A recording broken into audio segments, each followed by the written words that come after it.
arrive. Ça va être très très long. Il y a toute une chaîne. Eugénie, arrêtez.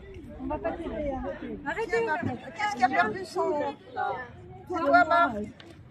Est-ce qu'il a perdu son papier bas? On fasse attention. On doit récupérer toutes les lanternes, donc on les a attachées ensemble. C'est très bien. Allez, passez.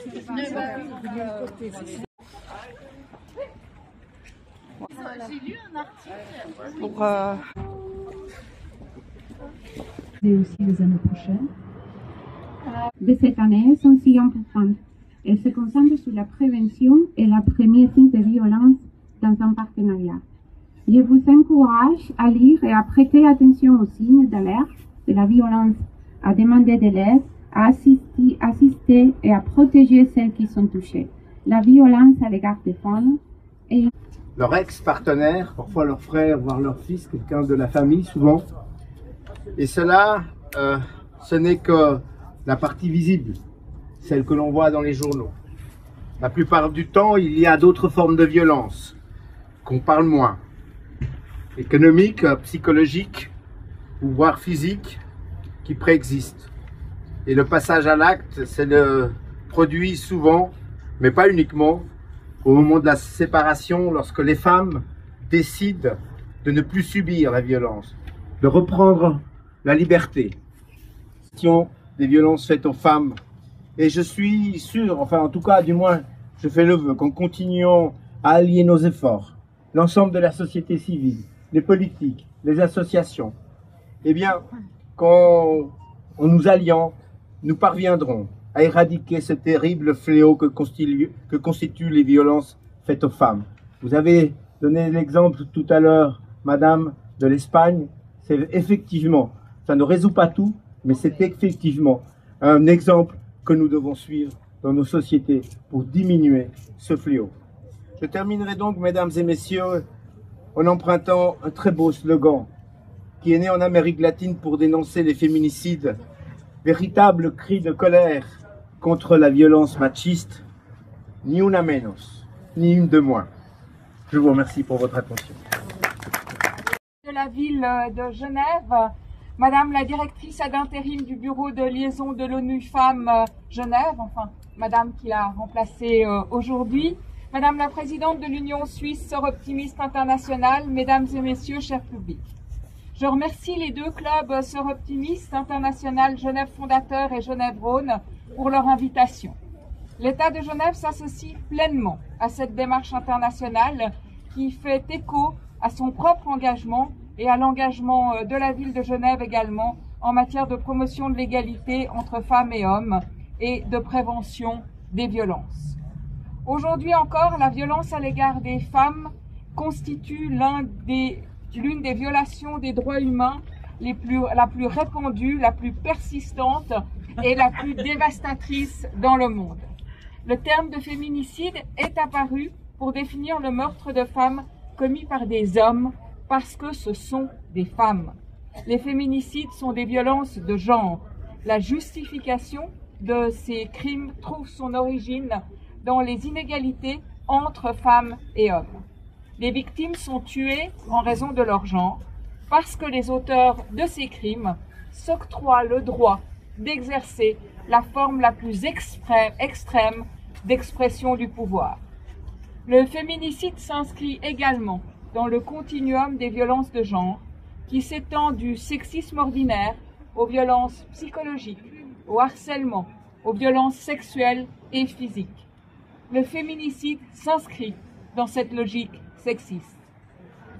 Il constitue la forme la plus extrême de ce continuum, son expression ultime la plus sauvage, à savoir le meurtre.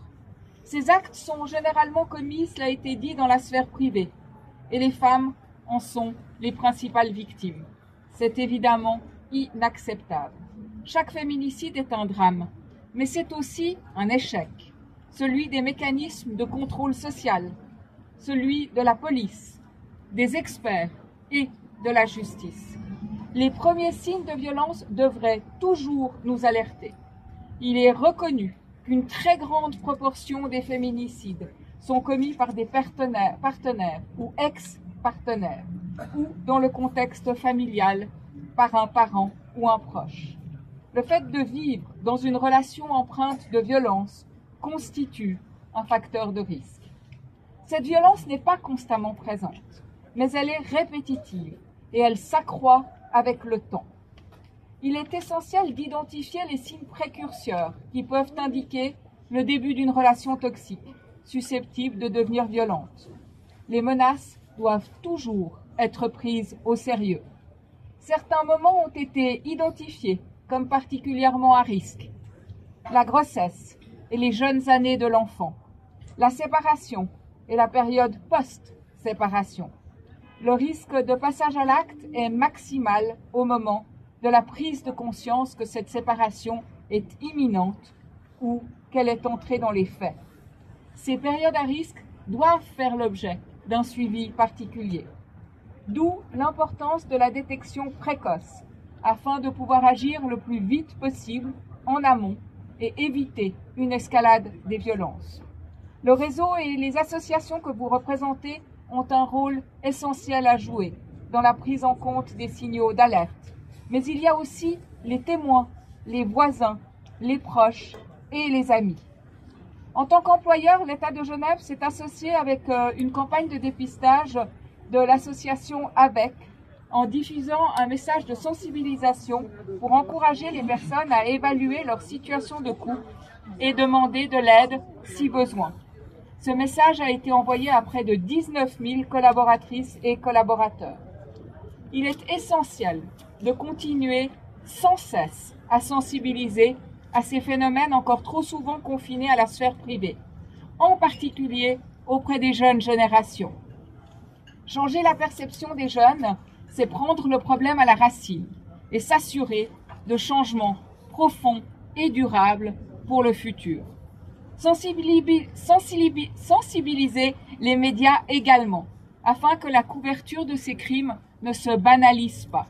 La banalisation des féminicides et des violences en général contribue à les rendre acceptables aux yeux de la société en général et des auteurs en particulier.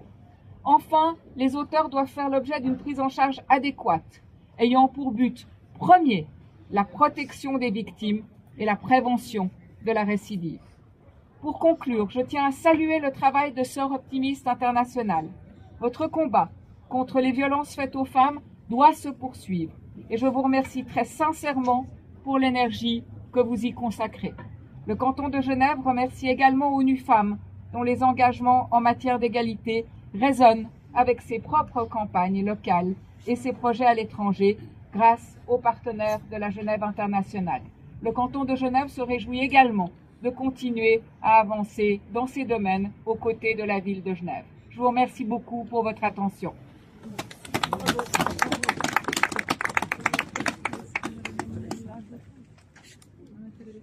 Et on va poser ces lanternes au bord de l'eau. Je vous prie simplement de faire très attention à là où vous mettez les pieds, et éventuellement allumer vos téléphones et vos lumières pour ne pas tomber. On va commencer par là. Et puis voilà. Et chaque personne qui mettra l'eau et une lanterne prononcera quelques mots en souvenir de la femme.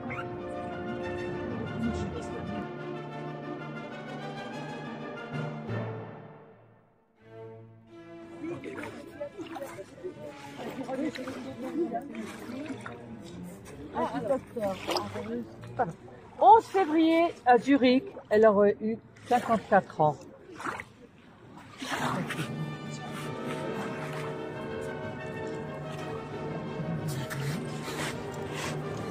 27 février à Tiefenbach.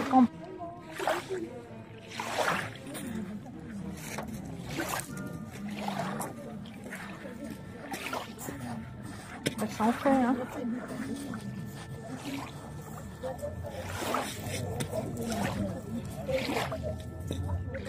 Donc chaque lanterne représente une femme qui est décédée sous les coups de son mari ou de son compagnon ou quelqu'un de sa famille.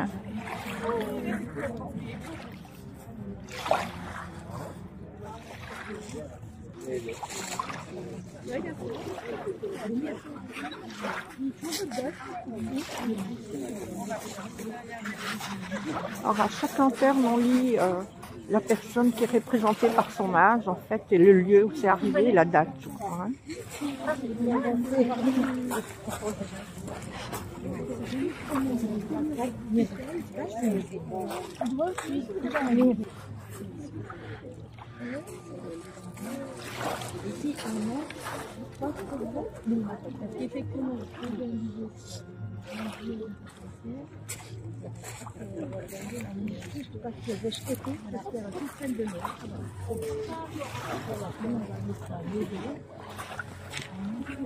C'est un signe. C'est quoi?